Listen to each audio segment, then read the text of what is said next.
High সবাইকে, আমার আবারও একটা নতুন ব্লগে আপনাদের সবাইকে জানাই স্বাগত। আশা করি আপনারা সবাই খুব ভালো আছেন, সুস্থ আছেন। আজকে ছুটির দিন, তাই আজকে স্পেশাল মেনু প্রনস বিরিয়ানি।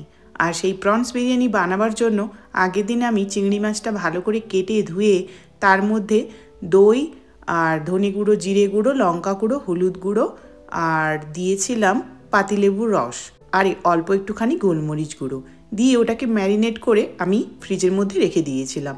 ওটা আগের দিন করেছিলাম, তবে 2-3 ঘন্টা আগে করলেও করা যায়। এবার আমি এখন ওই বিরিয়ানির জন্য বেরেস্তা বানাচ্ছি। বিরিয়ানির 2.5 কাপ চাল নিয়েছি। সেই 2.5 কাপ চাল আমি ধুয়ে ভিজিয়ে রেখেছিলাম। এখন আমি ওই চালটা বসিয়ে দিলাম। ওর মধ্যে দিয়ে দিলাম কয়েকটা গোটা মশলা আর দিলাম ওই যে লেবু দেখলেন একটা স্লাইস, ওই লেবুটা ওর মধ্যে চেপে দিয়ে ওই লেবুটার খোসাটা দিয়ে দিলাম। কি হয়, একটা সুন্দর বেশ গন্ধ হয়, খেতেও খুব ভালো লাগে। আর এখানে তো এই লেবুটা দেওয়া যায়, কিন্তু পাতি লেবু এভাবে দেওয়া যায় না, তাতে কি হবে, তেতো হয়ে যাবে। তো যার জন্য চাইলে এখানে কিন্তু গন্ধরাজ লেবুও দেওয়া যায় এভাবে। এবার আমার এদিকে বেরেস্তাটা ভাজা হয়ে গেছে। এইবার তেলের ওপর দিয়েছিলাম কয়েকটা গোটা মশলা, ওই দারচিনি, গোলমরিচ, লবঙ্গ আর দিয়েছিলাম সামান্য জিরে আর 2টো এলাচ আর ছোট ছোট করে কুচিয়ে রাখা একটা বড় সাইজের গোটা পেঁয়াজ। এবার পেঁয়াজটা ভাজা ভাজা করছি, এই সময় দেখি আমার টিস্যুটা শেষ হয়ে গেছে, তাই টিস্যুটাও চেঞ্জ করে নিলাম। আমি একটা টিস্যু নিয়ে এসে রাখলাম। এই টিস্যুটা রান্নাঘরে রান্নাবান্না করার সময় খুব কাজে লাগে। দেখুন হয়ে গেছে। তো যাই হোক, এবার এই পেঁয়াজটা প্রায় ভাজা ভাজা হয়ে এসছে। এর মধ্যে দিয়ে দিলাম 1 চামচ লবণ, কিছুটা গ্রেট করে রাখা রসুন আর 2টো কাঁচা লঙ্কা কুচোনো আর একটুখানি গ্রেট করে রাখা আদা। এবার এগুলোকে ভালো করে ভাজা ভাজা করে নেব।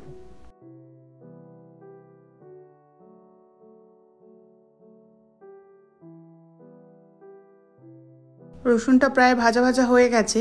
এবার এর মধ্যে দিয়ে দিলাম একটুখানি লঙ্কা গুঁড়ো, একটুখানি হলুদ গুঁড়ো, একটুখানি ধনে গুঁড়ো, একটুখানি জিরে গুঁড়ো।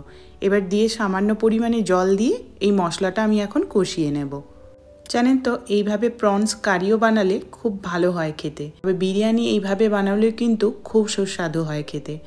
আর এমনিতেই তো চিকেন বিরিয়ানি খাওয়াই হয়, তো মাঝে সাঝে এরকম একটুখানি প্রনস বিরিয়ানি মানে চিংড়ি মাছের বিরিয়ানি খুবই ভালো লাগে খেতে।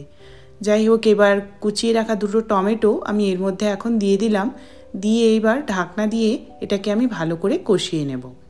যারা ধরুন মাংস খান না, মাছ খান, তো তাদের বলবো এই প্রনস বিরিয়ানি একবার বানিয়ে খেয়ে দেখবেন, খুবই ভালো হয় খেতে। এইবার আমি এর মধ্যে ওই ম্যারিনেট করে রাখা চিংড়ি মাছটাও দিয়ে দেব। আর চিংড়ি মাছটা দিয়ে কিন্তু আমি কোনো রকমের জল দেব না, কারণ দই দিয়ে ম্যারিনেট করে রেখেছিলাম, তো এখান থেকেই জল বেরোবে আর এটাতেই কষানো হবে। বলে রাখি, চিংড়ি মাছটা কিন্তু আমি কাটবার সময় কোনো রকমের খোসা রাখিনি, মানে লেজার দিকে যে খোসাটা হয়, মাথায় যে খোসা, সবই উড়িয়ে দিয়েছি। পুরো শিরাটার কাছে যে একটা নোংরা থাকে সেটাও কিন্তু বের করে দিয়েছি। মানে যেভাবে চিংড়ি মাছ কাটে আমি ঠিক সেইভাবেই পরিষ্কার করে নিয়েছি খুব ভালো করে। আর ওদিকে দেখুন ভাতটা প্রায় হয়ে এসছিল, তো ভাতটার মধ্যে একটুখানি জল কম পড়েছিল, আমি জল অ্যাড করে দিয়েছি। ভাতটার মধ্যে আগে থেকে আমি কিন্তু 2-3 চামচ লবণও দিয়ে দিয়েছিলাম। ভাতটা প্রায় হয়ে এসছে। এখন একটা স্ট্রেনারের সাহায্যে আমি ভাতটা ছেঁকে নেব আর দিয়ে ওটাকে ঠান্ডা হতে দেব। আর দাঁড়ান, বাইরে পড়েছে প্রচণ্ড গরম আর প্রচণ্ড রোদ্দুর বেরিয়েছে। পাখিগুলো দেখছি এদিক ওদিক সেদিক করে উড়ে বেড়াচ্ছে, তাই ওদেরকে এই পাত্রটাতে করে একটুখানি জল দিতে আসলাম। আর আমার কাছে এক্সট্রা কোনো পাত্র ছিল না, তাই যেটাতেই সবজি কাটি বা সবজির খোসা ফেলি, তো আমি ওটার মধ্যেই ওদেরকে জল দিয়ে গেলাম। ওরা যদি খায় খুব ভালো, তাহলে এই পাত্রটা ওদের নামেই করে দেব। আর জলের পাত্রটা একটা কার্টুনের ওপর দিলাম, কারণ ওরা যদি জলপত্র ফেলে তাহলে ওখানে শোক করে নেবে জলটা আর নিচে গড়িয়ে পড়বে না, আর জলটা সহজে গরমও হয়ে যাবে না, তাই জন্য ওটার ওপরেই রেখে গেলাম। যাই হোক, আর দেখুন বাইরের রোদ্দুরটা কেমন। ওরা খাবার তো এখানে পেয়ে যায়, ধরুন এই যে এখন কত ঘাস হয়েছে, তো ঘাসের বীজগুলো ওরা খেয়ে নেয়, কিন্তু এখানে তো নদী নালা পুকুর নেই, তো ওরা তো সেইভাবে জল খেতে পারে না। তো যার জন্য ভাবলাম একটু ওদেরকে জল দিয়ে আসি, ওরা যদি খায় বা স্নান করে। এখন চিংড়ি মাছটা প্রায় আমার কষানো হয়ে এসছে। এবার এর মধ্যে আমি আর বেশি কিছু দেব না, এটাকে আবার একটু ঢাকনা দিয়ে রেখে দিয়েছি। আর এখন ঢাকনা খুলে দিয়ে দেব এর মধ্যে বিরিয়ানির জন্য যে বেরেস্তা আমি ভেজে তুলে রেখেছিলাম, সেই বেরেস্তাটাই আমি এর মধ্যে অল্প একটুখানি করে দিয়ে দিলাম।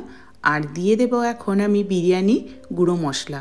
এই বিরিয়ানির মশলা কিন্তু আমার বোন আমাকে বানিয়ে দিয়েছিল। আমি যখন এখানে এসেছিলাম, ও খুব ভালো বিরিয়ানির মশলা বাড়িতে বানাতে পারে, তো ও আমাকে একটুখানি বানিয়ে দিয়েছিল।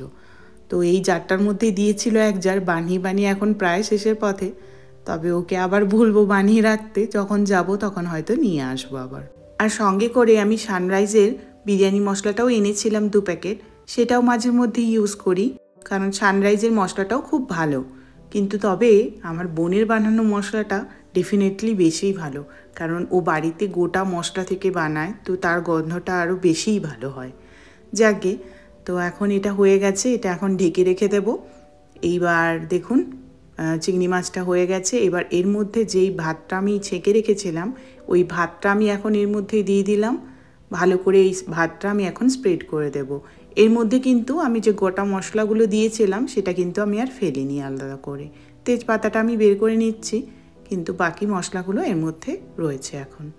এইবার এর মধ্যে একে একে করে বিরিয়ানির জন্য যে বিরিয়ানির রোজ ওয়াটার, কেওড়া জল, আর আপনার একটুখানি দিয়ে দেব বিরিয়ানির এসেন্স। এগুলো সমস্ত এখান থেকেই কিনেছি, এগুলো আর আলাদা করে আমি ওখান থেকে নিয়ে আসিনি, এগুলো এখানে কিনতে পাওয়া যায়। মানে যে ইন্ডিয়ান দোকানগুলোতে রয়েছে সেগুলো থেকে এগুলো পাওয়া যায় কিনতে। তো এগুলো এখন দিয়ে দিলাম।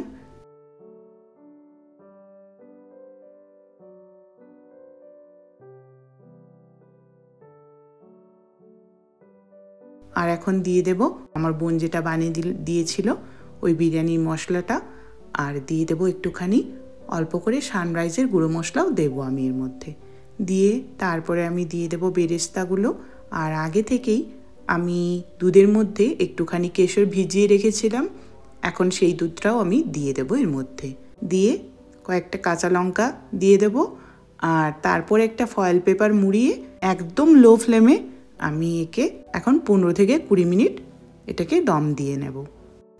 আর এই পর্যায়ে আমি কিন্তু একটুখানি ঘি দিয়ে দিয়েছিলাম এর মধ্যে অলরেডি, সেটার ভিডিও আমি নিতে পারিনি। তো যাই হোক, আপনারা এই পর্যায়ে পারলে একটুখানি এর মধ্যে ঘি দিয়ে দেবেন, তাতে টেস্টটা কিন্তু আরও ভালো হবে।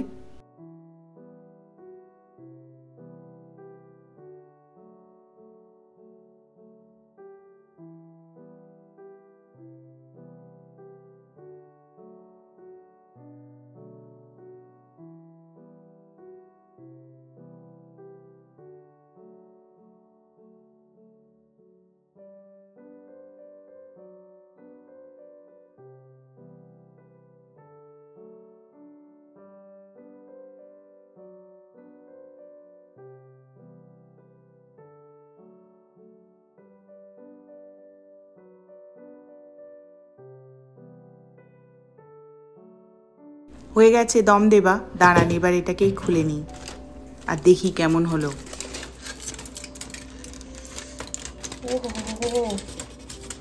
দেখুন কি ভালো হয়েছে দেখতে, আর কি ভালো গন্ধ বেরোচ্ছে, গোটা ঘর যেন বিরিয়ানির গন্ধে মোমো করছে। দাঁড়ান এবার তাড়াতাড়ি করে দুজনের জন্য প্লেটে বেড়ে ফেলি।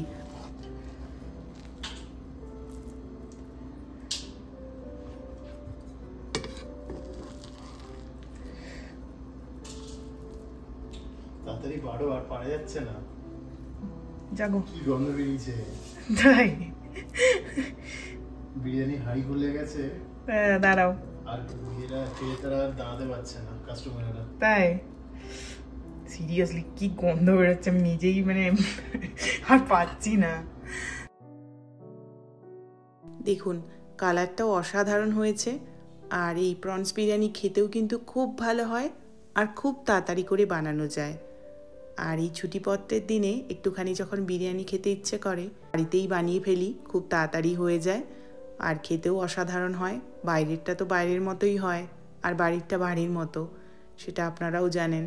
তো যাই হোক, বানিয়েছি, দেখতে তো ভীষণ ভালো হয়েছে। এবার খেয়ে দেখব কেমন হয়েছে।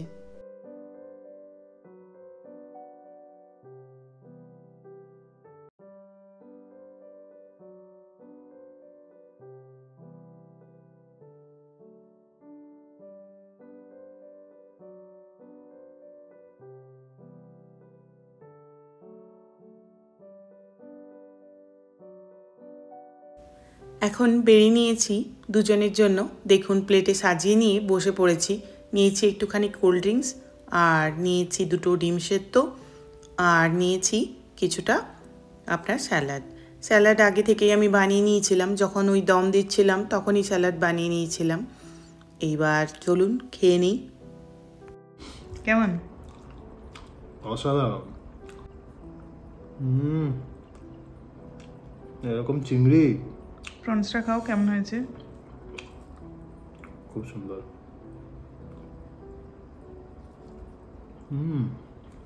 দারুণ। Thank you. খুব ভালো হয়েছে। Thank you. ওর মুখে তো শুনলাম, এবার আমি খাই, দেখি।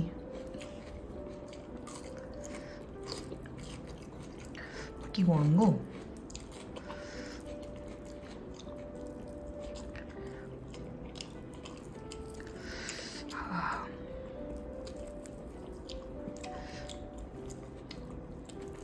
লাগবে না।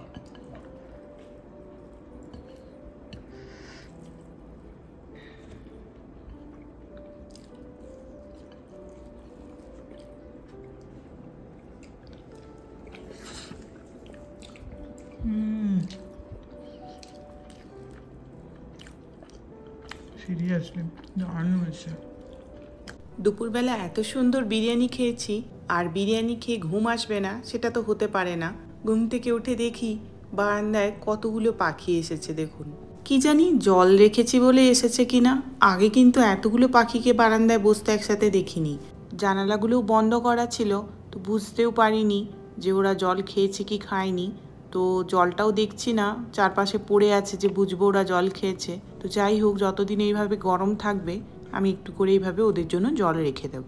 তো চলুন আসি আজকের মতো, আবার চলে আসবো একটা অন্য ব্লগ নিয়ে। সবাই খুব ভালো থাকবেন, সুস্থ থাকবেন, আর আমার ব্লগটা যদি ভালো লেগে থাকে তাহলে অবশ্যই একটা লাইক করে দেবেন। আজকের মতো সবাইকে তাহলে টাটা।